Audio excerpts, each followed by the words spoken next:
Guy Productions. E aí, meu povo, beleza? Sejam bem-vindos ao podcast Ainda Sem Nome. É um projeto que ainda não tem nome e surgiu nessa necessidade desses dois personagens, eu e DG, de conversar sobre coisas da cultura pop, ou videogame, livros, séries, de uma maneira que pode soar clichê, mas é mais caminhando pro lado de uma conversa sincera entre amigos e também tentando fomentar um pouco de literatura e esses tipos de discussões sobre arte.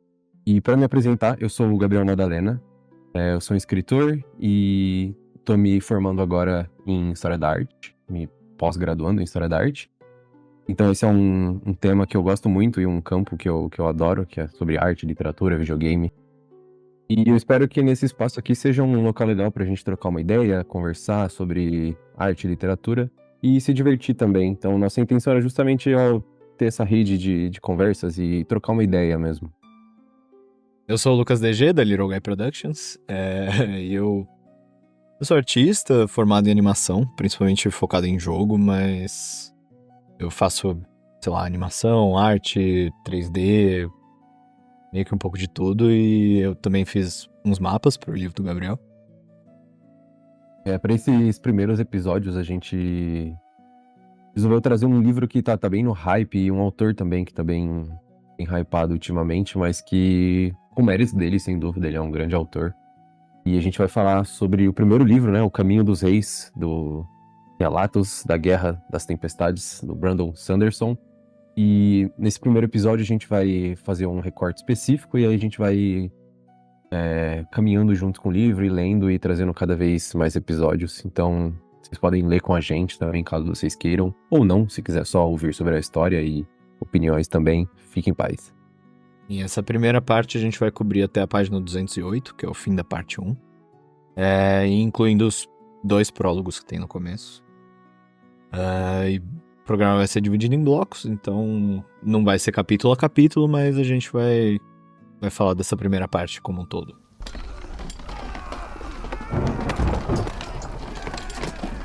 Bom, eu queria falar antes um pouco sobre o Sanderson em si. Eu entro nesse livro já tendo lido a primeira trilogia do Mistborn e o Tres do Mar Esmeralda. Eu comecei Elandris, mas pausei pra ler esse aqui. Porque tava interessante, mas esse aqui tava me chamando mais, assim. E eu falei com o Gabriel, ele também tava a fim de ler esse livro tem um tempo. E quantos você já leu do Sanderson? Eu li um, sendo esse o 1. Não, brincadeira. Eu comecei a ler, né, o Mistborn, o primeiro livro dos primeirões lá, mas eu tava lendo e-book, e aí tentei ler algumas vezes, mas não consegui progredir muito, nada tipo com o autor nem nada, foi só que não fluiu tanto, mas eu sigo bem interessado nele, adoro a figura Brandon Sanderson e o que ele traz. Eu vi até umas aulas dele no YouTube que são muito maneiras. É um cara muito brabo. Sim, ele é, nossa, um ótimo escritor, e aqui a gente, eu acho que tá vendo ele no seu ápice, porque nos outros livros eu pessoalmente tinha sentido, assim, sempre tem muita informação no começo, então o começo é um pouquinho mais lento de ler, mas depois que engata, vai embora, tá ligado? Eu acabei, acho que eu li a segunda metade do terceiro Mistborn em 2 dias, sei lá. Que é muito, muito bom, depois que junta tudo, depois que ele põe tudo no lugar, começa a fluir muito bem a história. Mas isso eu não senti muito nesse. Esse, eu já nesse começo, tudo bem que foram 208 páginas, mas já nesse começo eu já tava muito engajado, já tava querendo saber mais dos personagens. E eu queria saber mais de você, né? O que você achou dessa primeira parte que a gente leu? Então, pra entrar, tipo, no primeiro bloco, a gente já vai começar falando dos prelúdios, certo? Sim. Beleza.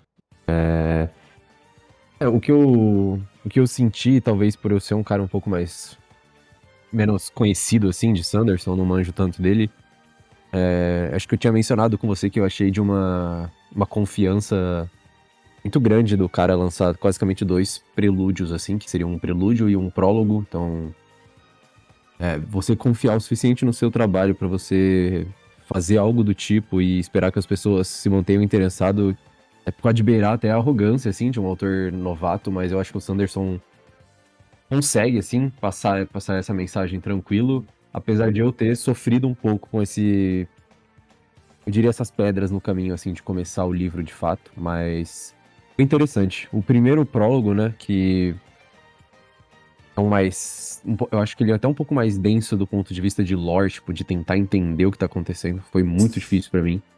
É legal, as descrições dele são ótimas, mas um pouco mais duro, assim. Eu por ter já lido o Mistborn, eu entendo mais ou menos como que funciona a, a mitologia do Cosmere, né? Que, pra quem não sabe, é o universo compartilhado das obras do Sanderson. Não todas, mas essas principais. Então, Elantris, Mistborn, o próprio Tres do Mar Esmeralda, estão tudo nesse universo compartilhado, em planetas diferentes. Mas eu não vi muita conexão com o que eu sei da mitologia com o que foi apresentado ainda. Mas eu achei interessante esse capítulo. Passa 4.500 anos no passado. E a gente vê o que seriam, parece ser tipo uns anjos ou arcanjos tretando com uns bichos gigantescos, uns kaiju de pedra. E muito interessante, assim, que eles parecem estar presos num ciclo de serem torturados e terem que lutar contra esses bichos. E parece que eles desistem, se unem, né? Conversam, tem esse Kalak, que inclusive eu queria falar que é o mesmo Kala de Kaladin. Então não sei se vai ter uma conexão aí. É um dos protagonistas. Verdade. Mas eu achei interessante isso deles deixarem um pra trás. Um desses guerreiros aí fica preso nessa área de tortura, enquanto os outros desistem e somem. Fala o que acontece com eles depois. Achei bem interessante. Eu achei legal como ele, apesar de eu não ter ficado muito interessado em tudo isso, porque, de novo, cai de paraquedas, né, em tudo, mas a frase final é bem legal e dá um sentimento estranho, assim, ao que vai vir pro futuro.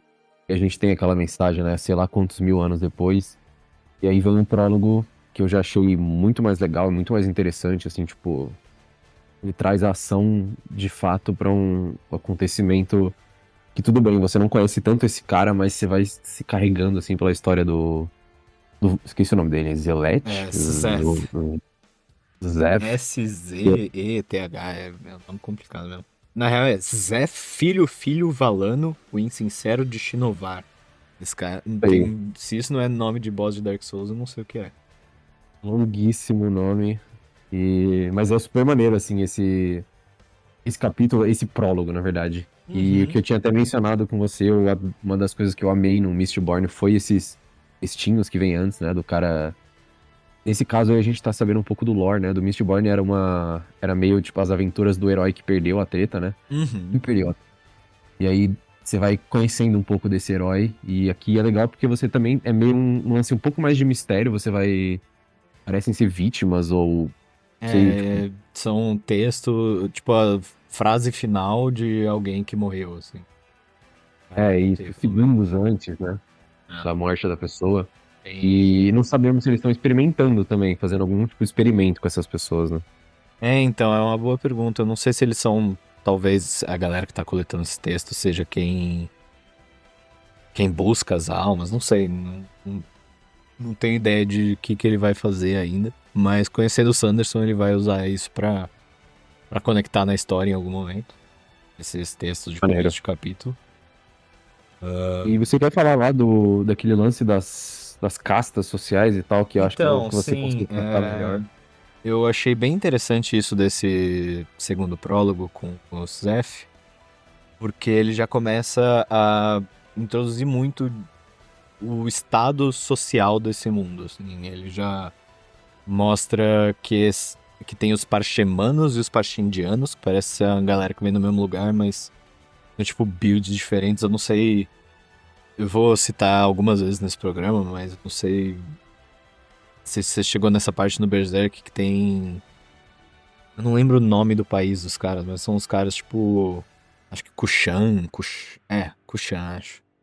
E tem tanto uns caras mais magros que são mais ágeis e tem uns caras fortões, mas meio brutos. E me pareceu meio isso, de... Tem uma dessas castas que é gente que é usada pra serviço, porque eles não parecem ter muita inteligência. Enquanto os outros são usados de assassino ou coisa... Não sei dos outros ainda, né? A gente vê E tem a ver esses com os olhos também, né? Uhum. Que nesse reino de Alethkar, pelo menos, que é o que a gente é mostrado, eles são separados em olhos claros e olhos escuros. E quem tem olho claro é visto como socialmente superior e devem ser as castas maiores dessa nobreza. E a gente vê esse Zeph sendo mandado pelos caras do país dele, mas eu não sei isso ainda, né? Porque pelo que a gente vê, talvez seja manipulação isso. Mas ele é mandado pra matar o rei desse lugar. E ele faz isso com espetáculo, porque o maluco é o cara mais poderoso, assim, de todos. É bizarro. Ele tem uma espada fractal, que é uma espada que pode cortar a alma dos caras. Eu achei insano e eu quero... E foi apresentado no prólogo passado, né? Isso a gente tinha esquecido de É mencionar. verdade, Mas verdade. falaram sobre as espadas bem, É que os bem arautos, que brevemente. eram aqueles caras os anjos lá do capítulo passado, eles tinham umas espadas ainda mais fortes que as espadas fractais, não era isso? Eu acho que era. Ou são espadas fractais também, eu Ah. não vou saber com E, certeza. e a gente é mostrado também um dos sistemas de magia desse mundo, que é ele absorve luz das tempestades, eu diria que é tipo a mana desse mundo. E, e ele usa, e tem meio que uma propriedade de gelo também. E ele usa pra lançar 3 tipos de magias diferentes. Uma que é uma projeção básica que altera a gravidade, que, nossa, imaginar isso em cena de ação é muito maneiro. Essa cena dele no corredor contra os guardas é interessantíssimo. O jeito que ele usa a gravidade pra se jogar pra cima e pra baixo, pra pular por cima de um cara. Gira o senso de gravidade dos outros. Eu achei muito É interessante. bem nada. Uhum. E daí tem a projeção plena, que gruda 2 objetos, e a projeção reversa, que atrai objetos. Então ele usa pra, tipo, puxar umas flechas que estão indo na direção dele. Ah, e tem isso também, que os guardas geralmente são olhos escuros, então eles só podem usar lança, porque só os olhos claros podem usar espadas. Então tem isso também, mas desse aspecto social desse... O Zeph tá portando uma fractal, certo? Isso. Enquanto naquele capítulo passado a gente vê algo acima das fractais. Então acho que aos poucos a gente vê o poder de Deus, depois o poder de um super pessoa forte, e depois a gente vai conhecer o poder de alguém um pouco bem mais fraco do que isso, né? Tá sendo uma escala assim de Sim, isso é o mais sim. poderoso, isso é um cara muito foda e habilidoso com uma espada boa, e depois a gente vai ver um cara bem mais Eu achei isso humilde. bem notável desse começo do livro. É bem interessante como ele... Exato, apresenta esse mundo de uma escala divina, depois passa pra essa escala meio que um super-herói quase, ou um super-vilão, ainda não sabemos. E depois passa pro soldadinho e pra uma nobre de uma casta não muito alta. São os nossos 2 protagonistas da próxima parte aqui. Sim. Já aproveitando para conectar, se você quiser começar a falar do nosso primeiro protagonista, que é o Kaladin, né? Só para terminar, assim, a gente tem esse evento que acontece no final desse prólogo de verdade, então acho que ele é 5 anos antes, ou... Esse ataque do Zeph, eu acho que é 5 anos antes da história, do resto da história. Ou do próximo prólogo, que também é 8 meses antes do resto da história. E o Zeph basicamente mata, né, o rei, e aí a gente Sim, tem umas ele tem consequências toda que... uma troca que o rei tenta usar um outro cara pra tentar se esconder dentro da própria armadura. Tem um plano de fuga interessante do rei, mas é isso. No fim ele fala... Ele pede pro Zeph falar pro irmão dele que procurar as palavras mais importantes que um homem pode dizer. Algo assim. O Suzef fala aí. Pera, o rei fala isso pro. Isso, o Gavilar fala isso ele pede. E o Zé fala, tipo, eu não posso ignorar as palavras de um homem, tipo, as últimas palavras de alguém. E o que conecta com aquilo que a gente tinha falado de começo de capítulo, que parecem ser as últimas palavras de várias pessoas. É verdade. Parece que as últimas palavras são importantes, então, nesse mundo. Talvez Seja como algo. pedido ou como revelação divina. Uhum.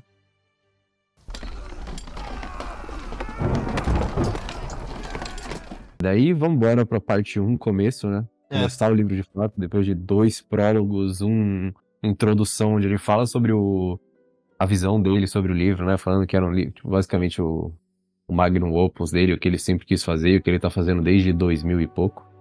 Sim. E a gente chega, enfim, no sonho, na obra ideal, assim, do Sanderson, né? O chuchu dele, pelo que parece. Sim. E a gente começa já com o Kaladin. A gente vai separar falando os capítulos agora do Kaladin, e depois no próximo bloco a gente vai falar os da Shallan. Então os capítulos que a gente vai falar aqui são o 1, 2, 4, 6, 9, 10 e 11. Então, pra quem quiser acompanhar junto e já tiver lido eles. E a gente tem também, dentro desse primeiro capítulo do Kaladin, ele também é um prólogo, porque eles passam 8 meses antes do próximo. Mas a gente vê pelo ponto de vista de um outro soldado. Um outro soldado que entra no pelotão. No pelotão é foda. No pelotão do Kaladin. No peludão do Kaladin. O peludão do Kaladin é foda. E basicamente eles estão numa luta, num conflito interno. O Kaladin quer treinar o batalhão dele pra uma guerra de verdade e ir pra Guerra das Planícies, que foi a guerra incitada pelo assassinato do rei. Então, os Parshendianos lá estão em guerra com a galera de Alethkar, que é esse lugar que a gente tá acompanhando. E aqui é mostrado que o Kaladin é meio que, não abençoado, mas ele tem tipo o vento ao favor deles. E luta com uma certa graça, usando uma lança, né? Porque ele é um olhos escuro também. E a gente vê esse pelotão sendo meio que dizimado, né? E a lança, no caso, é uma arma considerada inferior ou... A espada é vista como superior. Principalmente por ter as espadas fractais e tudo mais. Mas aí a gente vê um fractário, porque também teve isso no capítulo anterior. Não só as espadas fractais foram mostradas, mas também os fractários... as armaduras fractárias que são feitas, acho que do mesmo metal, ou mesmo material. E elas parecem emitir uma certa... Parece bem maneiro, assim. E o Gavilar que usa nessa essa armadura, no caso. Uhum. Gavilar? O rei tá escondido na armadura. E aqui a E- gente vê um cara chegando e meio que dizimando todo mundo e pegando o Kaladin como escravo. O que é legal é isso que você falou, a gente tem essa perspectiva dos olhos de um amador, assim, de quem chegou meio de relance. E a gente já dá uma palhinha, assim, pra personalidade do Kaladin, que parece alguém bem admirável, a princípio, pelos mais fudidos, assim, pelo pelotão dele. O que é legal é justamente isso, a gente vê essa perspectiva desse carinha pequeno, e aí a gente vai conhecendo o Kaladin através dele, então são com olhos bem diferentes dessa figura vista com muita admiração deles, né? De todo o esquadrão, então a gente vai conhecendo pouco a pouco. E até tinha mencionado que esse começo de capítulo, assim, foi super maneiro pra mim. A gente viu esse Kaladin, que já foi um cara interessante, e que eu citei até que me lembrou um pouco a figura do Griffith Griffin, na verdade, acho que o nome dele é Griffith.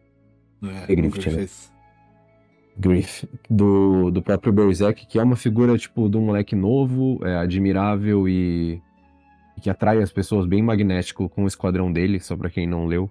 E o Kaladin se apresenta dessa forma, mais com uma certa aura mística dele, e a gente vai conhecendo pouco a pouco. E, pô, de começo, assim, fiquei muito interessado nesse capítulo, mas ele acaba de uma forma que me deu uma mini brochada. Acho que eu tinha citado com você quando eu tava lendo também, que eu fiquei muito feliz, assim, por esse capítulo. Eu falei, pô, isso parece muito irado acompanhar esse cara aqui, que aos poucos vai conquistando o espaço dele. E aí cai tudo por terra um pouco rápido demais pra eu me importar o suficiente, Cara, vai em mas um não capítulo de deixou. Griffith pra Guts. O que não deixou de ser interessante, mas gostaria que durasse mais. Mas foi bom, foi uma introdução boa pra esse personagem, mas que, de novo, era quase mais um prólogo, assim. Sim, sim. E daí a gente começa de fato a história no capítulo 2 com ele já vivendo a vida de escravo. Que ele tá, É, nossa, completamente desumanizado, já tá jogado no meio de um monte de gente, tá fedendo, tá barbudo, tá, mano, com zero dignidade e mais do que tudo ele tá marcado. Não só com o glifo de escravo, como com uma marca de escravo perigoso, porque ele já tentou nesses 8 meses fugir, acho que 9 vezes, coisa assim. a gente não sabe, né, o que aconteceu nesse período. A gente mais vai ouvir, né, pela marca e pela situação do Kaladin, Uhum. do que realmente foi, como foram esses meses ou dias, acho que são meses, meses de sofridão, assim, desse personagem. Sofrimento, sofridão, acho que é uma palavra que nem existe. Pô, Mas você é autor, você pode inventar a palavra, não? eu inventar palavras. Mas não sei, o que eu, de novo, assim, eu vou tentar não comparar muitas coisas, mas me trouxe, foi realmente Griffith, pra Guts muito rápido e até na figura desse espreno de vento que acompanha ele e um cara todo fudido, sofredor, foi bem rápido essa transição do Sim, Kaladin. sim. Me deu uma baqueada, o que fez com que eu ficasse mais interessado nos capítulos da menina, que não é a Jasna, é Jasna o nome É a dela, Shallan. né? A Jasna, Jasna Jasna é a... o alvo dela. Então, a Shallan me deixou com... Acabei ficando mais interessado por ela, a princípio, depois Uhum. dessa quebra de expectativa com Kaladin. Eu gostei porque eu já me identifiquei muito com histórias que eu gosto bastante, porque esses capítulos dele pareceu mistura de Berserk com Vinland. Ele tem que passar por esse arco de sofrimento nessa vida de escravo. Daí vem a Esprena, né? A Silfrena, alguma coisa assim. E ela dá uma balanceada nesse, como que eu falo isso? Nesse buraco que ele se encontra. Sim, ela é quase um alívio cômico, assim, a princípio, mas um alívio cômico meio místico também. Você fica meio, tipo, pô, Você tem quer alguma entender coisa aí qual que é a nesse dela, espreno. porque esses esprenos, que são tipo umas. Acho que a gente não comentou, mas. Tudo nesse mundo meio que atrai esses esprenos, que são tipo umas mini fadinhas, só Eu ia que falar de cores fadinha. diferentes. Oi? Eu já ia falar uma fadinha, É basicamente, uma mesmo. fadinha de cor diferente. Daí, sei lá, se os caras estão com medo, começa a sair uns espreno roxo. Se os caras estão feridos, começa a sair espreno vermelho. E ela é uma Sim. esprena, acho que verde, né? De vento. Eu acho que ela é uma de vento, que ela sai. Que eu chuto que é o que meio que acompanhava ele nas batalhas, né? Quando falavam que o vento tava a favor. Pode Ah, ser, é verdade. mas essa parece ter personalidade, né? Conseguir falar, conseguir lembrar. Então tem algo a mais nela. Sim. E o que eu acho, o que eu estou achando, tipo, interessante é. E aí, pra muitas pessoas, isso pode ser um pesadelo. Mas o Sanderson ele não se importa com explicações a princípio, sabe? Ele não fez 16 páginas explicando cada buraco dessa história e Não, como o tem mundo se coisa que a gente comporta. ou vai ter que intuir ou só vai descobrir daqui a, tipo, sei lá, 500 páginas. Eu acho que a gente vai não descobrindo, mas se familiarizando, sabe, também. Pode ser.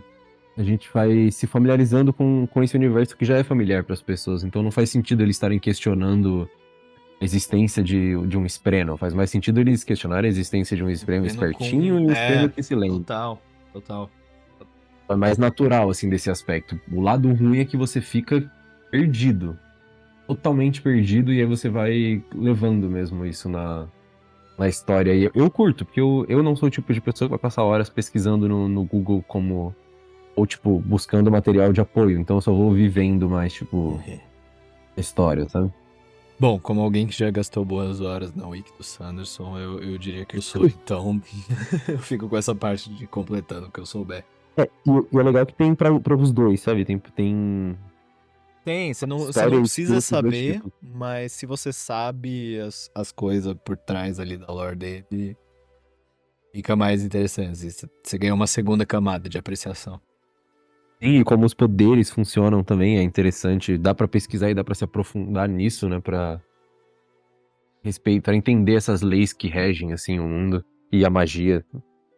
E Mas então o Sanderson tá construindo um universo, assim, é bem complexo, meio a lá Stephen King, só que pra fantasia, ficção científica.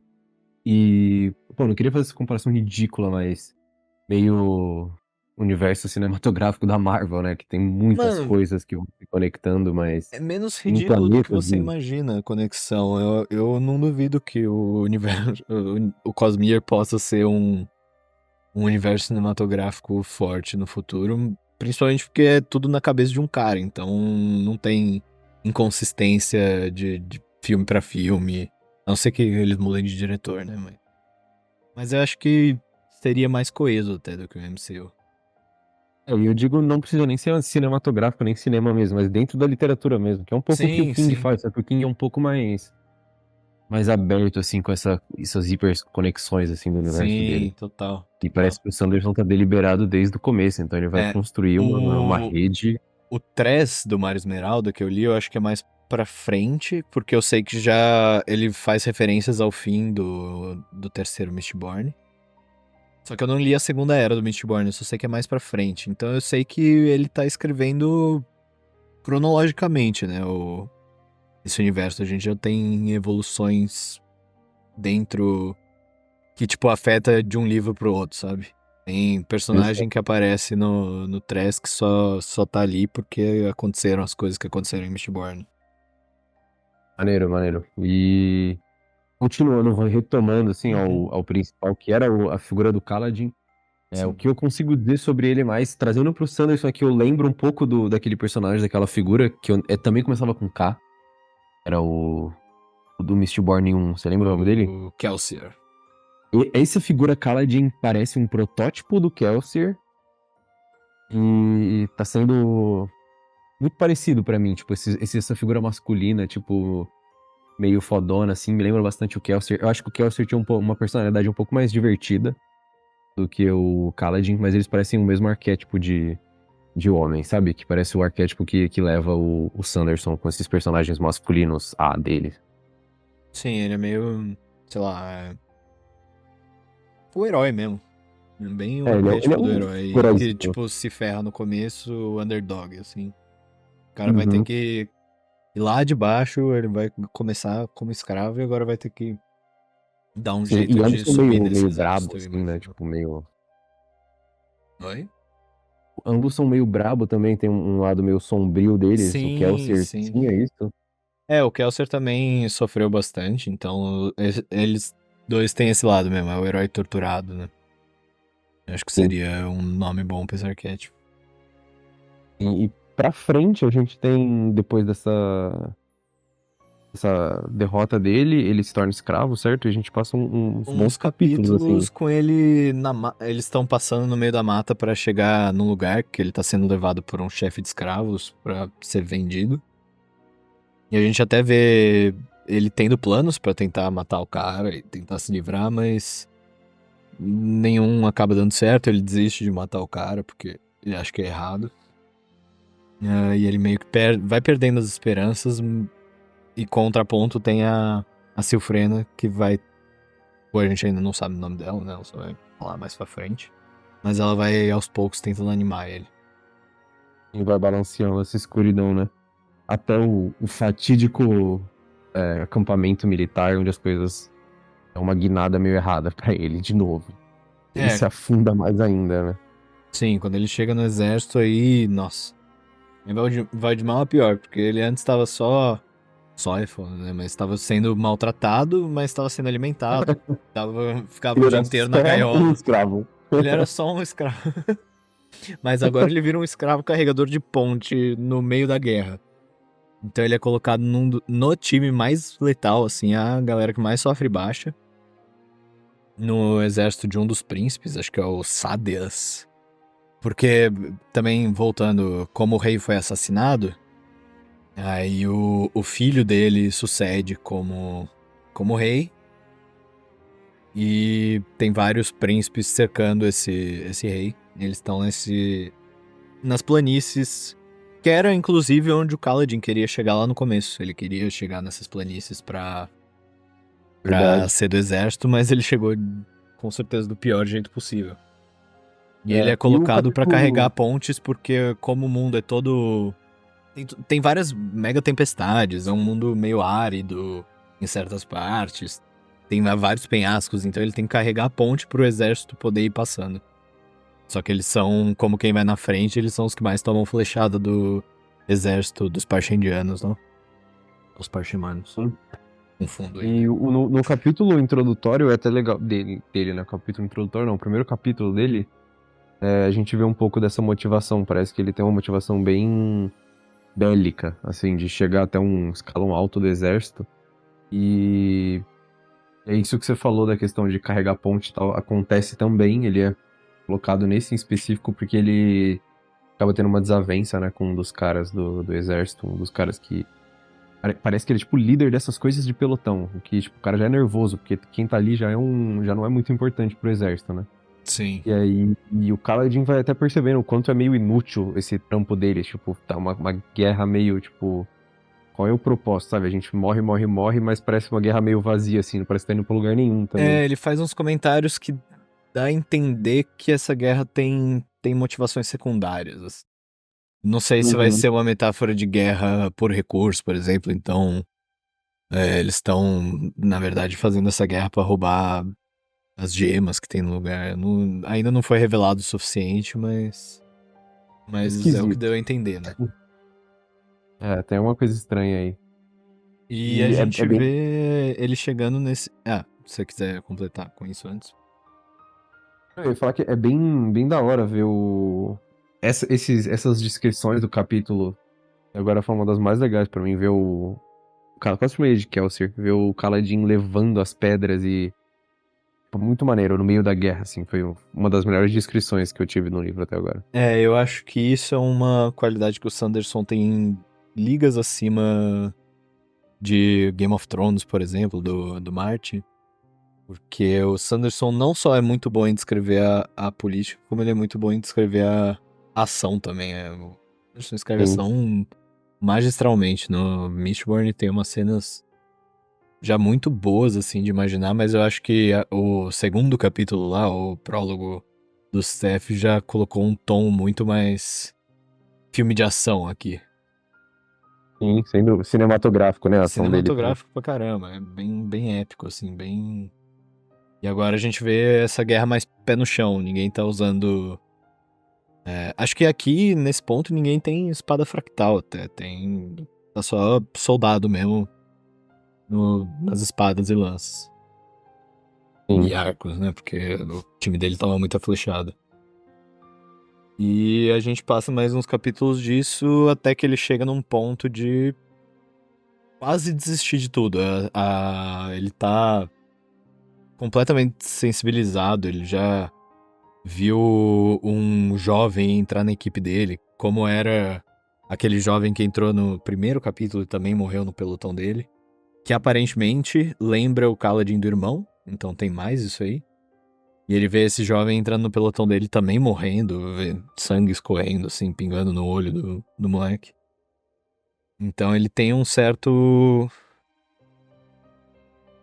Ele dá a entender, não, né? Ele decide que vai se jogar. Ah, a Silfrena também abandonou ele. Ela tava achando ele muito. Tava um clima muito pesado, ela vazou. Eu tava meio bad vibes, tava meio Uhum. darkness demais. E assim o Fernando falou, já volto. Aí ele 10 minutinhos. chega, até fala com esse cara que ele tem uma desavença dentro do exército, fala, mano, relaxa que eu tô indo lá no penhasco. Aparentemente é o único lugar que os escravos têm pra ter um fim menos pior do que ser flechado. É se jogar ali do penhasco, ele quase se joga, mas daí a Silfrena volta e traz uma flor pra ele. E é Verdade. inclusive a flor que ele tinha pensado em usar pra envenenar o cara antes, então tem essa ironia também. Antes disso acontecer, inclusive, ele. Acho que a gente tem alguns mini flashbacks, assim, né? Um pouco do Acho que passado dele. é depois disso o flashback. Depois disso. Uhum. Mas de qualquer forma, a gente tem aquele. Aquele cara que também era um dos únicos que ficou vivo com ele um tempão e eles nem trocavam ideia. Então chegava alguém novo, o Khaled já ficava. Khaled e esse cara ficavam tipo, mais um que vai morrer, sabe? Uhum. E é engraçado, foi morreu muita gente, mas teve um estopim, né, que virou a chavinha do Kaladin e ele resolveu tentar. E aí. É bem interessante, porque uma das minhas partes favoritas foi justamente quando ele. Acho que foi a primeira campanha dele de carregar essa ponte. E aí, mano, o cara Nossa. fica acabado e ele continua seguindo. E aí ele acabado e dar mais errado e ele continua. E a gente vai chegando, tipo. Ele já tá Descobrindo esfolado que, antes de chegar na guerra, né? descobrindo que o 100% não é o limite do Kaladin. É tipo mais um 200% é o limite, porque a gente vai vendo ele cada vez mais errado, assim, nessa primeira, e quando acaba dá um alívio que ele sobrevive, assim, a carregar essas Nossa, pedras. sim. Tem muito peso nas palavras do Sanderson e muito movimento também. Ele não é o cara que mais descreve a prosa de uma maneira super detalhada, meio, sabe, aquele cara da roda do tempo, que acho que é o Jordan. E o Tolkien também, ele não vai por esse caminho, ele vai do caminho mais do movimento, né, e Uhum. da ação. O que deixa muito maneiro também, porque ele é um cara que sabe fazer dos dois ali. Então, esse capítulo foi um dos meus favoritos, se não o meu favorito do Kaladin. E aí quando acaba, a gente chega nesse finalzinho que você citou aí, que é o fundo do poço, né? Literalmente. Mas aí tem Uhum. uma esperançazinha. Ela salva ele trazendo a flor e dando uma nova esperança que ele fica de. Ele decide basicamente que ele vai salvar os escravos, ele vai conseguir se tirar da ilha. E ele se Ah, assemelha ao Kaladin do começo, né? Dessa vez ele volta a ser o Kaladin do começo. sim. Aquela figura que todo mundo já começa a olhar. Tipo, ele. A galera dá uma desmerecida nele no começo, mas ele tem essa virada de chavinha, assim, a gente vai ver uma diferença quase instantânea na personalidade dele. Volta a Ele confiança dele, retoma. né? Numa situação muito zoada, né? Mas ele voltou. E aí ele tá tentando se comunicar com os companheiros de ponte dele, faz um acordo, né? Com um cara escroto. E a gente tem essa virada de Kaladin aí. Ele decide se tornar meio que o líder dos carregadores de ponte. Aí a gente entra numa das partes que eu achei mais interessante dos capítulos do Kaladin, que são o flashback, que a gente espera que ele venha de algum passado bélico já, né? De alguma dessas famílias que já quer ter sucesso na guerra, mas na verdade o pai dele era um cirurgião, era um médico e que cuidava das pessoas da vila, assim, até as próprias custas, não cobrava o quanto deveria. Ele era bem altruísta. Então, é engraçado que ele vem de 180, assim, ele faz um 180 na vida dele, indo atrás da guerra. Aparentemente por um incentivo externo. Tinha um vizinho dele ou algo assim, que chamou ele e o irmão pra guerra. Acho que ele parecia meio Juvena. Acho que ele também tava meio enamorado, assim, pela ideia da guerra e pelo Jovem cabeça quente, né? Ele batalha. É. tava totalmente interessado, assim. E o pai dele tenta dissuadir ele desse caminho. E até eles têm uma conversa interessante sobre. E põe um pouco de lore também, porque eles falam que os radiantes traíram os arautos. A gente não tem certeza se a gente sabe quem são os radiantes. Mas Eu os não sei. arautos eram os caras lá do começo, então eu só anotei aqui porque eu achei interessante essa informação, talvez se torne mais relevante. Mas a gente vê isso, que o pai dele tenta tirar ele desse caminho de guerra, tenta levar ele por um caminho mais da medicina, de ajudar os outros. E ele no começo não tem essa abordagem, né? Aparentemente ele perde tanto o pai quanto o irmão, a gente ainda não sabe como, mas é isso, ele entra na guerra então com essa cabeça quente, só lá pro final, quando ele vai retomar, ele retoma essa vontade de proteger, né? Sim. E é legal, eles têm umas conversas bem interessantes, assim, é filosófico, mas também não é pedante, nem. Acho que não é pedante, não é meio forçado, sabe? Essa conversa filosófica entre eles, e parece que o pai dele também não é uma figura muito dócil, né? O pai dele é meio rígido e, tipo, você vai aprender a ser um cirurgião, tal como. E aí talvez por isso o Kaladin fica meio de saco cheio, mas. É legal essa conversa que eles têm, sabe? Tipo, que o pai dele fala umas coisas interessantes pra ele sobre guerra. Até, deixa eu pegar aqui o que ele fala, porque eu lembro que foi bem da hora esse capítulo. Puxa aqui. Ah, ele fala, né? O pai dele fala sobre, tipo, não dá pra deter uma tempestade soprando mais forte. Tipo, tem umas conotações legais, assim, tipo, sobre guerra e violência e aí acho que ele até cita que a mão do Kaladin é pra curar, né? Tipo, não pra pegar a espada e tal. E o Kaladin parece manjar muito também de cirurgias e coisas do tipo. É, Mas, ele parece bem habilidoso no geral, né? sim. Ele fala, Extremamente competente. Ah, esse flashback, inclusive, do pai dele, são 9 anos atrás. Da 9 história anos. atual. Né? O Kaladin fala, tá bem coisado com honra também. Ele fala, é da honra, que tem que lutar na honra, tananã, tem que ficar mais forte. E aí. E aí o Kaladin pergunta, quem conta história sobre cirurgião, sabe? A gente conta história sobre guerra, sobre arautos e sobre, sabe? Sobre brigas. E Uhum. aí. É muito legal que o pai dele fala, quem conta história sobre a gente é, tipo, o filho de que a gente salvou a vida, é a pessoa que a gente salvou a vida, tá É, ligado? essa Não é parte menos é importante. extremamente impactante mesmo. É uma boa, belo diálogo. Inclusive o Sim. Kaladin tem 10 anos só aqui. Nossa. É, E então aí é mesmo legal no que o pai dele fala, atual é tem. bizarro pensar que alguém de 19 anos, o cara já tem uma determinação absurda, assim. Né, ele é bem Juvenas, né, ainda. Uhum. E o pai dele fala, tem aqueles que tiram vidas e aqueles que salvam, né? E, enfim, é um capítulo bem legal, assim. E a gente tem um carinho já pelo pai do Kaladin quase imediato, ainda mais Com sabendo que no final das certeza. contas o pai dele tinha razão.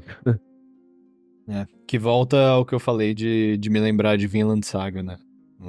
Essa coisa do pai tentar passar as ideias pro filho, mas o filho ainda ser muito jovem pra entender, isso vai recontextualizar as palavras do pai lá pra frente na vida. Sim, legal, mas é legal que eles são cirurgiões, então tem esse que a mais, assim, nessa Sim, história. E sim. foi uma profundeza, assim, bem, não gratuita, né? Mas foi bem, tipo, muito rápido, assim, pro Kaladin. A gente recebeu essa profundidade bem legal dele já. Sim, E sim, o aí, Kaladin já é um ansioso. personagem bem desenvolvido pra, pra uma parte. É o começo do livro, né? O começo de, tipo, da jornada dele, eu imagino. Eu não sei o quanto os outros. Porque a Shallan também é importante, mas ela, em comparação, ó, ele tem 1, 2, 3, 4. O Kaladin tem 7 capítulos e a Shallan tem 4 só.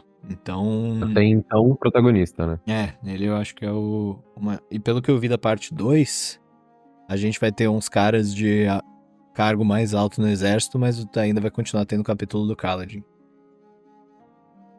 Legal. E você lembra como acaba, assim, a primeira parte, né, do livro? A gente pegou certinho, assim, o recorte da parte um, certo?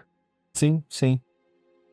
Acaba com isso do. A gente, antes do flashback, para com ele desistindo de se matar na colina. E daí o capítulo seguinte, que é esse capítulo final, é o que ele toma a iniciativa de virar meio que o chefe dos caras da ponte. Recomeçar a vida, assim, né? Nas piores condições A possíveis, mas última tudo bem. frase da parte um é: ele encontraria um meio de protegê-los. Olha aí. É. Então é isso, a gente tem esse final, assim, do Kaladin.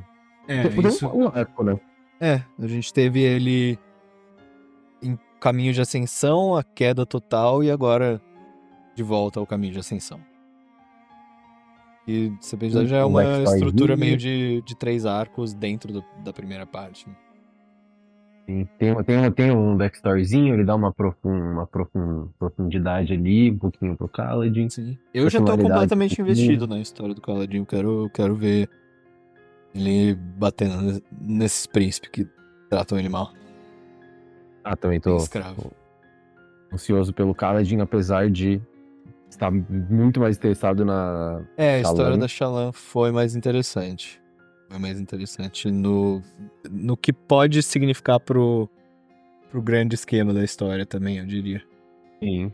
É que até agora o Kaladin tá um arroz com feijão ali bem feito, vambora, né? Ele é o Jon Snow da série, por enquanto. É, um pouco melhor do que o Jon Snow, eu diria. Sim, com Vai, certeza, mas... vai chegar o bife já, com certeza. A gente teve o arroz e o feijão nesses 200 páginas aí de livro, e acho que com o Kaladin agora vem o bife. E enquanto isso, a história da Shallan foi tipo uma comida mexicana, assim, bem apimentada e, sei lá, com vários gostos e texturas diferentes no mesmo lugar ali. E eu adorei que eu sou um vegetariano falando, e agora vem o bife. E agora vem o bife. Vem o bife de soja, pô. Sempre. E então, pra terminar esse bloco do Kaladin, eu acho que no geral me interessou, me intrigou já pro resto desse livro. Eu já entendo como ele vai ter estudo de página, porque essas histórias de guerra, de ascensão, tem sempre muita coisa pra acontecer. Falo como alguém que lê Kindle, então vendo o protagonista ganhar rank no exército ali a 800 capítulos, eu consigo ver que a história do Kaladin tem muito que aparecer e tem muito o que a gente descobrir ainda. Eu quero ver o que aconteceu com o irmão e o pai. E o que aconteceram também, talvez, nesses 8 meses. Não que importe muito, mas seria interessante ver mais o que ele fez nesse tempo. Da minha parte, eu acho que eu quis dizer o que eu disse sobre o Kaladin, que é o feijão com arroz, tá chegando o bife de soja.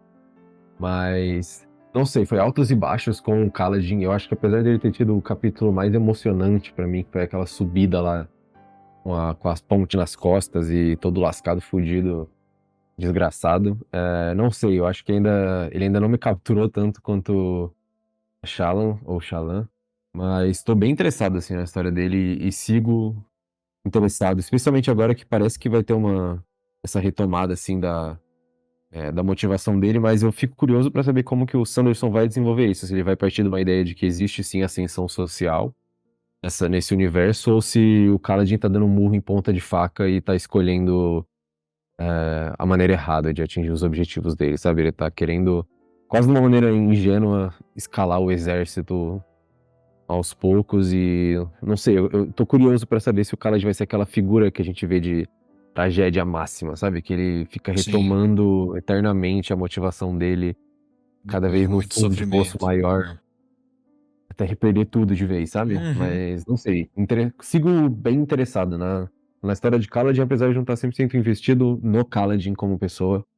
Ainda tá indo. Eu acho que os capítulos lá do começo dele sendo transportado, são pra mim, acho que os mais fracos do livro, por enquanto. Não que tenham sido ruins, mas é que o resto foi bem bom. E eu quero jogar aqui minha teoria, porque, né, o livro do Sanderson é cheio de plot twist maluco, eu quero jogar aqui. Eu acho que o Kaladin vai virar casaca, talvez, ou ele vai se aprofundar no exército pra descobrir mais de por que estão rolando essas guerras, porque... O Kaladin é tipo um vilão, então? Não, eu acho que o exército é o vilão, eu acho que os caras de Aleph, cara... Minha teoria é que alguém do exército ali, acho que não o Dalinar, que é o irmão lá do rei, mas alguém, um desses príncipes, alguém da corte ali, que incitou essa guerra e botou no nome dos Parshendianos pra o assassinato lá, pra começar essa treta, porque eles estão aqui pra coletar recurso. Essa é a minha teoria. Porque A eles minha é veem que o uns Kaladin vai... globos lá com gemas, algo assim. Como que é o negócio das gemas? Falei de novo. Então, num dos ataques do Kaladin, ele sente que os ataques estão sempre muito repetitivos, são meio... Parece meio sem sentido o ciclo da guerra e ele nota que tem... Parece não sei se é uma jazida de alguma gema, umas pedras diferenciadas. Sei. E a minha é que eu acho que o Kaladin vai escalar no exército sim, vai se esforçar pra caramba até ele perceber que realmente essa guerra que ele tá lutando aí é só sacrifício de gente pra nada, pra ganhar um territóriozinho ali, ou como você falou, por recurso, ou às vezes só porque tem gente demais no exército, a gente tá precisando fazer uma limpa aqui num tipo específico de pessoas que a gente não quer é muito alistada. Não sei, mas eu acho que vai ser uma parada muito escrota que o Kaladin vai dar uma pirocada legal quando ele descobriu a razão dele Uhum. estarem guerreando há tanto tempo, sabe? Quando ele vencer, ou quando chegar, tipo, na hora de vencer e o general falar recua, não é pra gente vencer, sabe? Sim, eu vou chutar, assim, que um dos ápices vai ser ou ele conseguindo de algum jeito, ou roubando, ou vencendo de algum cara dos fractários lá, dos carinha de armadura e espada fractal. Em Interessante. algum momento ele vai ter uma espada deles. Bem que ele fala que gosta de lutar com a lança, né? Então não sei se... E terminando essa hora do oráculo aí que a gente ficou fazendo revisão, só um detalhe que eu acho que é legal falar, para os gregos a lança é uma arma muito mais digna do que uma espada, por exemplo. Então, todo começo de briga tá com suas lanças, e aí ou eles arremessam um no outro, ou eles vão pra próximo. Então, geralmente, tipo, brigar um pouco na lança até depois sacar a espada. Então é legal ver que o Sanderson, tipo, se inspirou nisso, mas ele resolveu dar uma giradinha só, tipo, sabe? Na verdade, a lança é uma bosta. Mas é legal ver como o Sanderson bebe de muitas fontes também. Sim. E um detalhe que a gente não comentou ainda também, que eu achei muito legal do livro, são as ilustrações. Cheio de desenho. E, inclusive, muitos desses desenhos são pra ilustrar a personagem que a gente vai falar no próximo.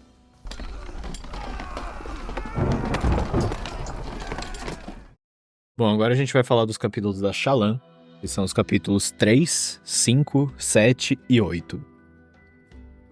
A Shallan, ela já é mostrada desde o começo por ser uma pessoa artística, né? Ela é desenhista, boa com as palavras. Eu achei muito, muito interessante já de cara o personagem dela. Ela é bem falastrona, do melhor jeito possível, assim. Tipo, bota o dedo na cara e fala as coisas sem papas, mas ela entende... Ela e recatada. Exato, ela sabe quando ela pode e não pode falar, porque ela já é bem ligada, assim, no aspecto político da série, por enquanto. Ela é inteligente, mas ela é meio ignorante, porque ela nunca pôde sair de casa, ela foi bem fechada, assim, pelo pai, bem protegida. Mas agora que o pai dela faleceu, ela tá numa missão pra salvar a casa dela. Eu já achei o capítulo dela muito bom, assim, de começo. Porque já tem a primeira descrição da cidade que ela chega, que é Kharbranth. É a cidade dos sinos. E que é uma cidade portuária, meio toda colorida, com acho que uns moinhos, não tem? Cara, Não, são essa as torres de cidade é uma sino, loucura. né? Loucura, é toda pedrada, é tudo esquisito, é bem louco, assim, eu Meio... não consigo nem imaginar aí. Eu imaginei bem, tipo, aquelas cidadezinhas na Grécia, assim, que tem umas casinhas brancas, só que versão colorida, assim, sabe? Gigante, né? Essa cidade é gigantesca, esse Enorme, porto, enorme. Tem né? as torres, tem comércio, tem... As casas vão subir, vão, tipo, numa colina, pelo que eu entendi, e daí lá no topo tem um palácio enorme, que é o lugar do rei. Lembra o nome da cidade? É Kharbranth. O Sanderson parece gostar bastante de H. Que... E de cá. No Jasna. Kabsal, Shallan, Kaladin. É meu. Eu gosto dessas duas letras. E aqui a gente não só é também apresentado esse lado social, né, do mundo, mas também o lado mais religioso, porque a Shallan é de um lugar, de um reino Vorin, que são os reinos mais religiosos, onde os olhos claros são superiores, tem patriarcado, eles têm que, as mulheres precisam esconder a mão esquerda, acho que é a mão segura. E basicamente a filosofia desses lugares é meio...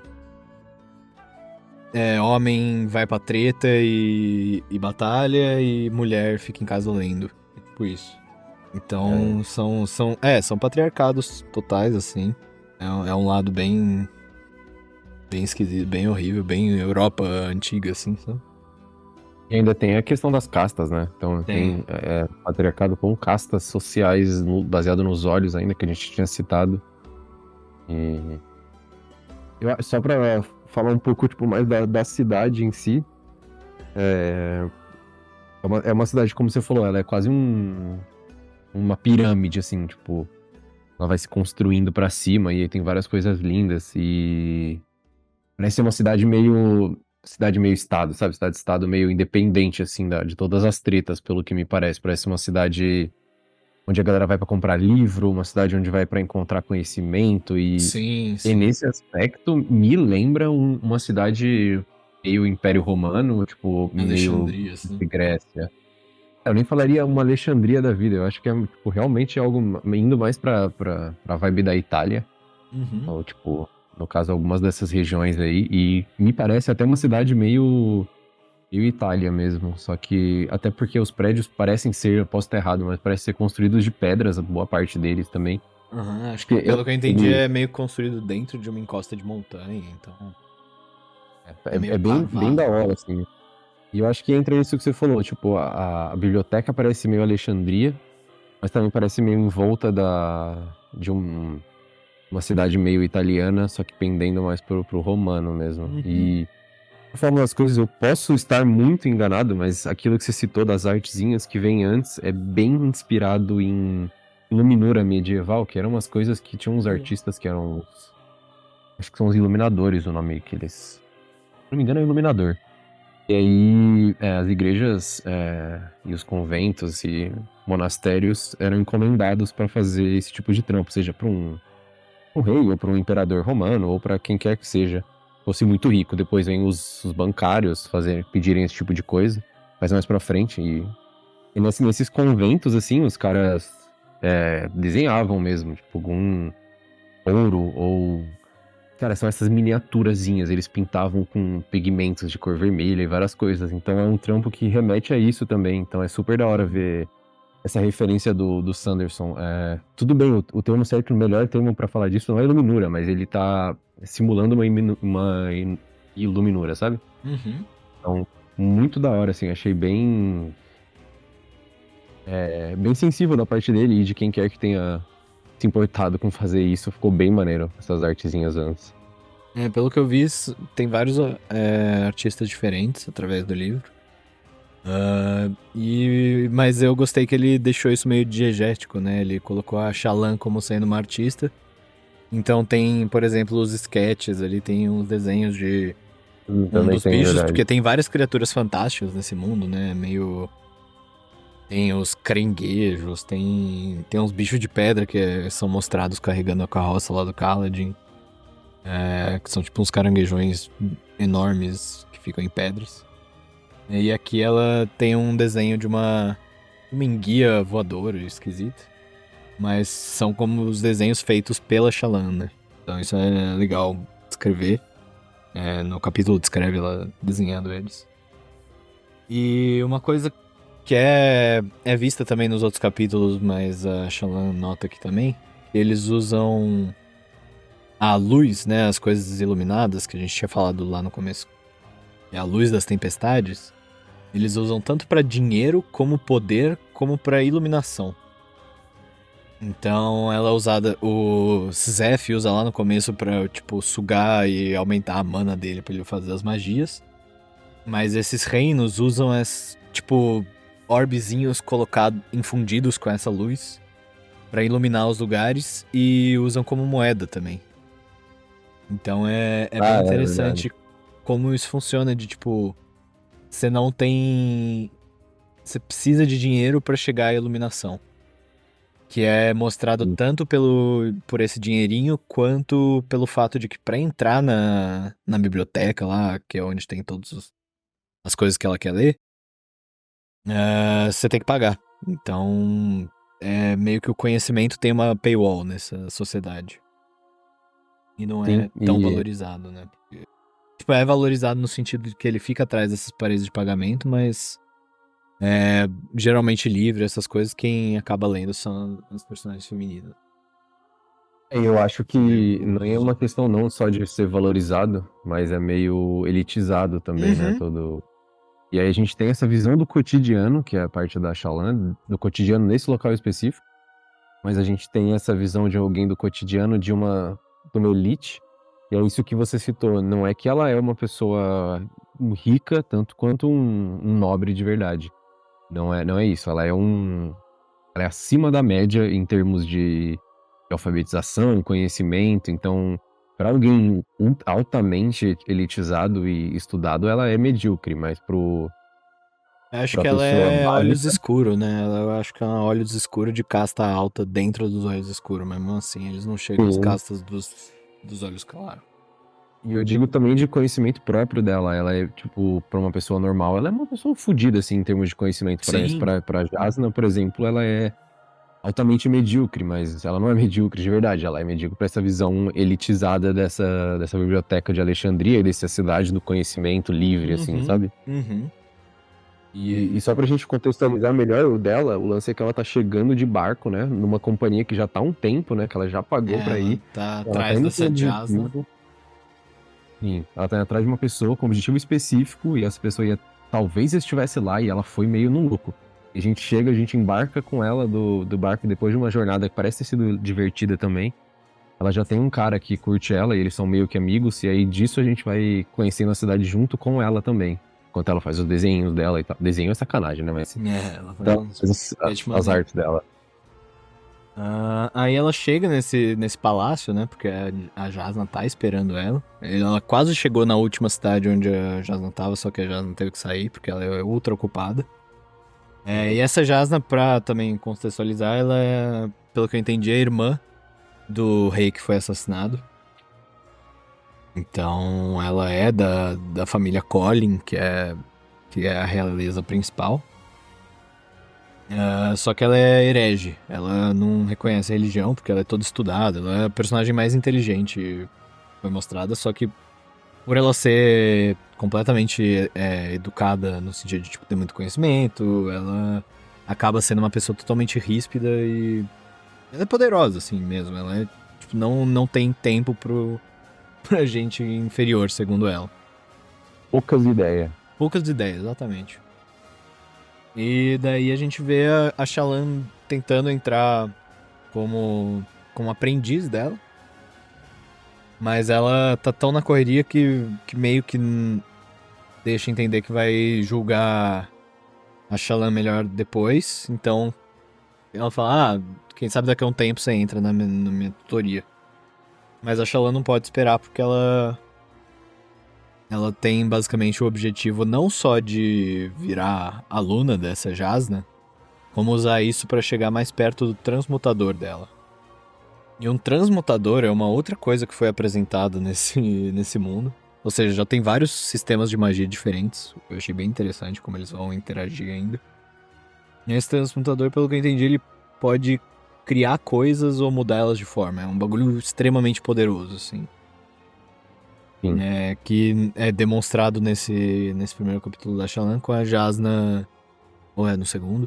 A Jasna usando ele pra destruir um pedaço do teto que tinha caído e transformar ele em, tipo, poeira de carvão no ar. E daí ela salva o moleque.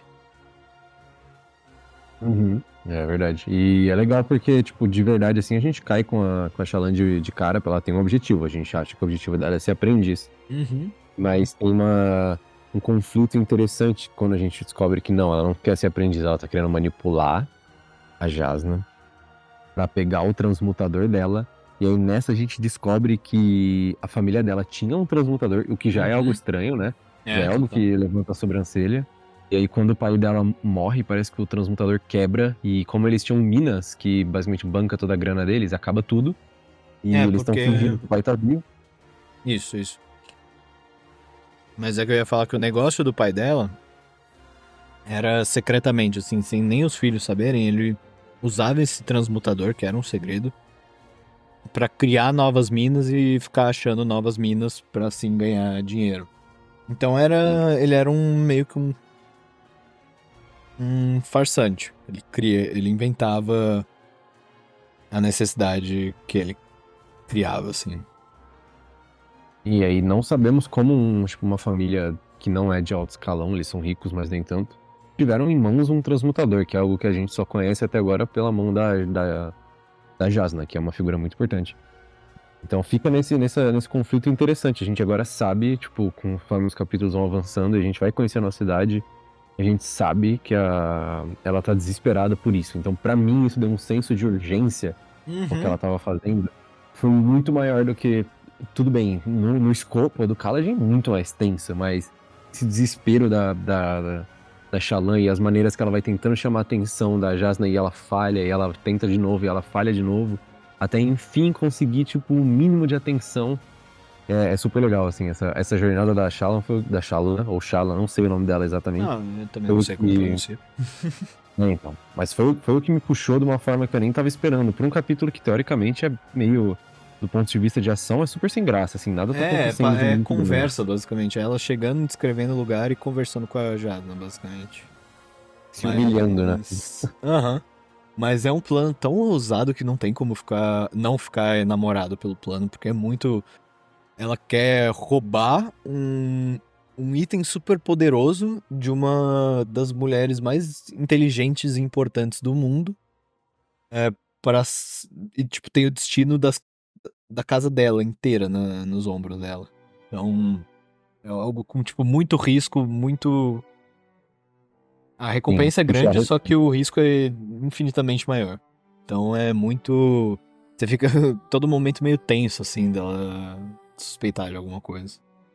Com certeza. Ela pegou a responsa da família toda pra ela, assim. O que ela tem os irmãos que vão lá e tal, mas a Shallan meteu o louco, assim. Foi o plano mais idiota e ousado possível, e a gente tá acompanhando isso. E é legal que ela tem um alívio cômico também pra ela.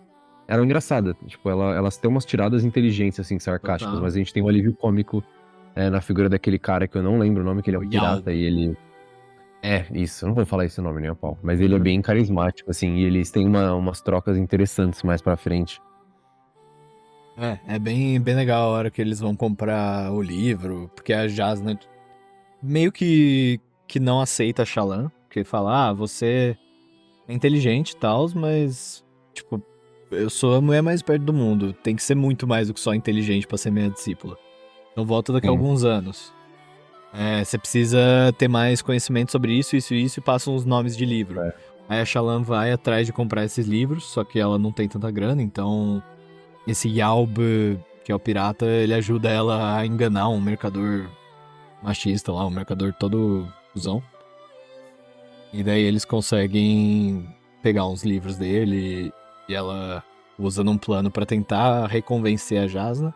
Mas quando ela volta no começo, mostra ela chegando na salinha de espera da Jasna pra esperar ela, deixar tipo uma carta. Ela quer escrever uma carta pra tentar convencer no argumento a Jasna. Isso antes do livro, né? Antes dela comprar os livros, ela faz esse. Ah, verdade, antes do livro, total. E nisso ela chega e encontra um padre.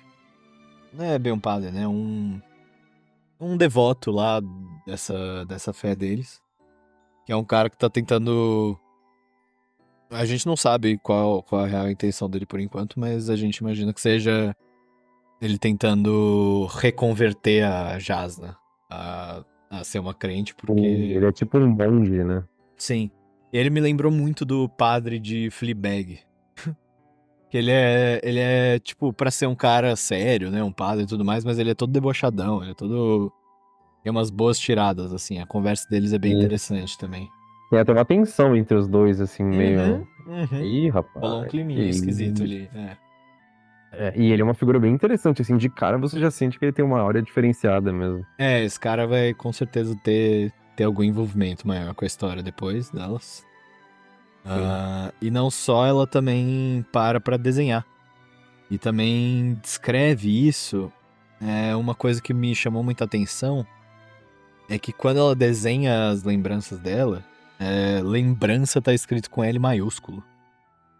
E meio que mostra que ela consegue lembrar muito bem das coisas, tipo, detalhadamente a um nível meio absurdo. Então talvez ela tenha algum poder de memória, alguma coisa mais investida, assim, de conseguir lembrar por algum motivo. Porque quando o Sanderson usa letra maiúscula, ele provavelmente tá escrevendo um conceito e não só a palavra em si. Sim, e é legal que os esprenos se aglomeram também ao redor dos desenhos dela. Sim, sim, são os espelhos de criação lá, achei muito legal também. Uhum. E é legal que esse padre, que eu não lembro o nome, esse monge, É o ele, Cabsal. tá, pessoal, ele elogia muito o desenho dela, mas como o desenho é visto como algo meio secundário. Uhum. Mas enfim, é legal que no final das contas ela consegue chamar a atenção da Jasna, mas não por muito também, né? Tipo, fica Ela chama com a carta, né? A carta eventualmente dá uma convencida na Jasmine. Sim. Ela começa com as E a carta é palavras. basicamente não sou a mais inteligente, mas eu não sou a mais inteligente porque eu não tive a educação. E aí, por isso que eu sou foda, porque se eu atingir aqui sem ter educação e as menininhas que você conhece aí tem tudo do bom e do melhor, elas não têm motivação igual eu. Sim. Eu vou ser, tipo, a que mais vai se esforçar, tá ligado? Porque eu vim, tipo, e aí ela explica isso de uma maneira super convincente, aí a Jasna valoriza, pelo visto, a argumentação e a retórica, então quando ela vê isso, ela fala que foi bem inteligente da parte da Shallan, né, fazer isso e aí dá uma atençãozinha pra ela. Mas ela fala, retorna quando você lê sei lá o quê, quando você lê sei lá o quê, sei lá o que lá, sei lá o que lá, volta aí, tá ligado? Lê tudo isso, e aí a Shallan resolve, tipo, vou ler agora essa merda. E aí quando acontece esse negócio de comprar o livro, e ela volta, né, Sim. pra biblioteca, e ela tava sem grana, também tem esse detalhe, ela tava pobraça, sem nada, basicamente, tava com um restinho de grana. E aí, é muito, muito maneiro. Isso me lembra um pouco um dos livros que eu tinha até falado pra você ler, que era O Nome do Vento, Uhum. e também tem essa vibe de um artista, mas, mano, o cara faz tudo, né? Pote. O Pote. Ele tem essa vibe artística também. A gente acompanha por um tempo essa versão pobre dele também, que ele fica contando moedinha. Então a gente sabe, tipo, cada capítulo a gente sabe certinho quantas moedas ele tem, quantas ele precisa Caramba. pra pagar a faculdade. E quantas, tipo, sabe, ele vai gastar e quanto ele gasta pra comer e como é que ele vai conseguir. Aí ele começa a fazer música pra chamar a atenção de um mecenas. E mecenas é isso que Uhum. eu ia te falar, que é essa galera que banca os artistas. E aí a gente tem nessa ideia, assim, algo meio parecido com a Shallow, da ideia do tipo, tô pobre, tô sem grana, tô tentando aqui fazer um esquema numa cidade, andando pra cima e pra baixo, tipo, tendo que manipular, usar meus amigos a favor, tipo, e aí isso é uma coisa que eu sei que pra muitos pode ser um porre, um saco perto de guerra e subir a montanha saindo na mão com 40 caras ao mesmo tempo, mas, pô, pra mim esse foi um dos aspectos mais legais do livro, assim, que parece realmente algo diário, assim, parece que eu tô nesse mundo, quando a gente vê dessa perspectiva. Sim, sim, com certeza. Foi muito interessante. Foram 4 capítulos só, mas eu já senti talvez ainda mais conexão com o personagem da Shallan do que com o Khaled. Eu fiquei triste que a parte 2 parece não ter nenhum capítulo dela. Não. Então, vou sentir falta de ver essa jornada dela. Tô bem curioso pra ver como que vai dar esse plano dela, porque, tipo, ela conseguiu o primeiro passo do plano, que era ser aceita como discípulo. Ela ainda precisa roubar o negócio e sair sem a Jasna destruir ela. Foi aceita, de fato, no Foi. final desse Acabou com ela dois dele. sendo. Ó, deixa eu até abrir aqui, ó. O Luito na página 161. É verdade, sua verdadeira tarefa começaria agora, né? Uhum, exatamente. Foi um dia muito longo, ela vencer, a primeira etapa fora cumprida. A verdadeira tarefa começaria agora. Eu quero ver. Tô bem curioso, tô bem. Tipo, eu acho que é o que você falou. A do Kaladin vai ser mais feijão com arroz, vai ser a que a gente vai acompanhar a todo momento e ver ele crescendo passo a passo ali. Mas a dela tem riscos muito maiores. Não muito maiores, né? Porque a dele também tem um risco físico, né? A dela é mais um risco meio apoteótico, assim. Se ela errar, a casa dela vai ser destruída pelos inimigos do pai, os caras que ele devia dinheiro. Sim, sim, Então, eu também achei bem são interessante por proporções essa. diferentes. O do Kaladin é muito mais uma perda pessoal, né? Enquanto a Shallan tem gente meio contando com ela. Uhum. E é engraçado, no escopo maior, o Kaladin é mais importante, tipo, da ideia do. Porra, tá numa guerra que parece que é importante porque a gente já viu um capítulo antes que meio que levou essa guerra, mas, tipo, pensando no pessoal mesmo, o que Ele não tem nada a perder, né, basicamente. E aí é engraçado, porque a Shallan é o contrário, ela tem tudo a perder. Sim, totalmente. Tá tudo dependendo dela. É mesmo, boa pegada, tá? Eles estão em exatos pontos contrários nesse sentido. Uhum, mas ainda um ponto crucial pra jornada dos dois, né? Sim, sim. Eu achei essa primeira parte do livro muito, muito boa já. Já tô bem engajado. Eu tô feliz que a gente tá finalmente gravando pra poder continuar a leitura. Sim. E não sei, eu não tenho ainda muitas teorias que nem eu tinha do Galadin. Eu não sei muito o que pode acontecer com a Shallan. Uhum. Eu teria que ver mais o resto dessa história. Eu não sei se a gente já vai voltar com ela ter executado o plano ou se ela vai estar, tipo, uns meses na tutoria. Mas uma coisa que eu achei também interessante desse capítulo foi ver que nesse país onde eles estão, a guerra não tá tendo impacto nenhum. Então, isso dá uma Sim, expandida no verdade. mundo, né? Não, mostra que não é tudo só aquele ponto de vista. E a capa é muito maneira, né? Essa ilustra do cara, com a capinha muito brava. Nossa, a capa é linda. Tem essa diagonal saindo da espada e cruzando a nuvem. Muito maneiro. Mas infelizmente a capa do meu livro já tá toda detonada porque eu deixei na casa do meu primo no fim de semana que eu tava lá e o gato dele moeu a capa do meu livro. É, lembrei o que eu ia falar agora que você falou isso. Por algum motivo o gato botou na capa me fez lembrar. O que eu ia falar é que eu espero de coração que o Sanderson relaxe um pouco com esses saltos temporais. Tipo, se for pra ir a algum lugar, meu amigo, vá pra trás, por favor, para de pular. Fazer salto demais, porque, tipo, eu tô muito interessado e engajado. E eu acho que se tiver mais um salto temporal, eu vou dar uma, tipo, uma quebra, assim, de expectativa. É problema meu mais, né? Tipo, expectativa minha, mas quero seguir com esses personagens por um tempo, tipo, No mais passo a passo, né? contínuo, assim.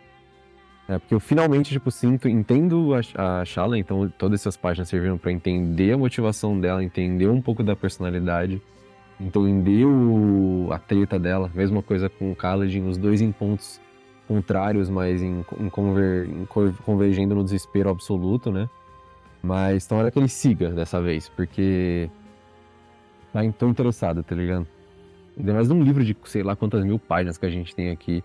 O primeiro Então, de, teoricamente, 10, né? Esse ano é pra sair o quinto, mas Jesus, eu ó. acho que são 10 planejados. A gente vai ficar aqui por muito tempo.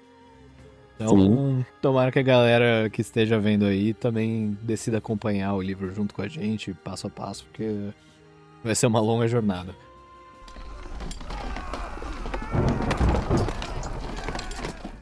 Você tem alguma consideração final?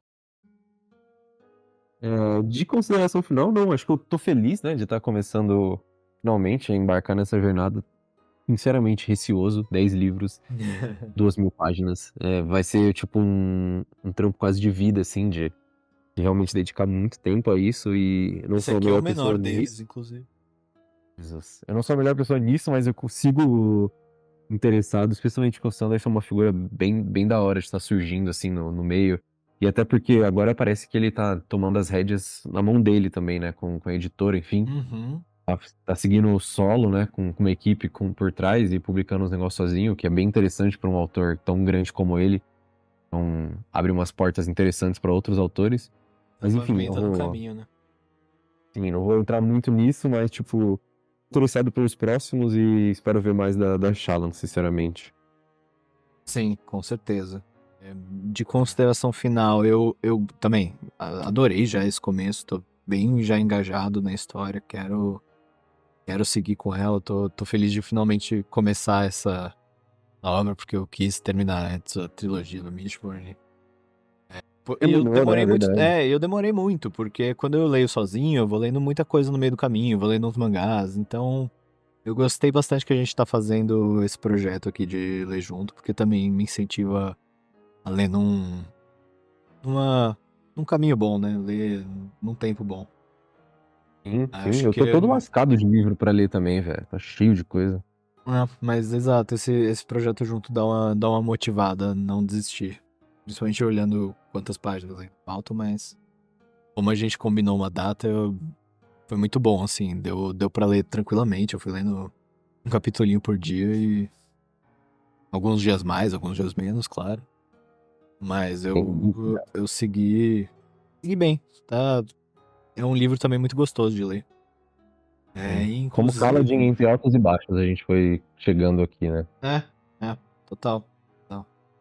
E pra finalizar, a gente então para esse episódio na página 208, o que significa que o próximo vai conter o interlúdio, que eu acho que tem 3 capítulos, visões diferentes, inclusive um deles é do Seth de novo. Eu tô muito interessado porque E, ele foi o tá, personagem mais intrigante pra mim até agora, porque foi muito pouco dele, só que ele é o mais poderoso, assim. sim, Então eu sem quero dúvida. ver onde que ele vai, porque ele mesmo sendo muito poderoso, não pareceu usar esse poder pra si nunca, né? Ele é sempre mandado fazer as coisas. Então é um jogador nesse tabuleiro desse mundo muito interessante de seguir também.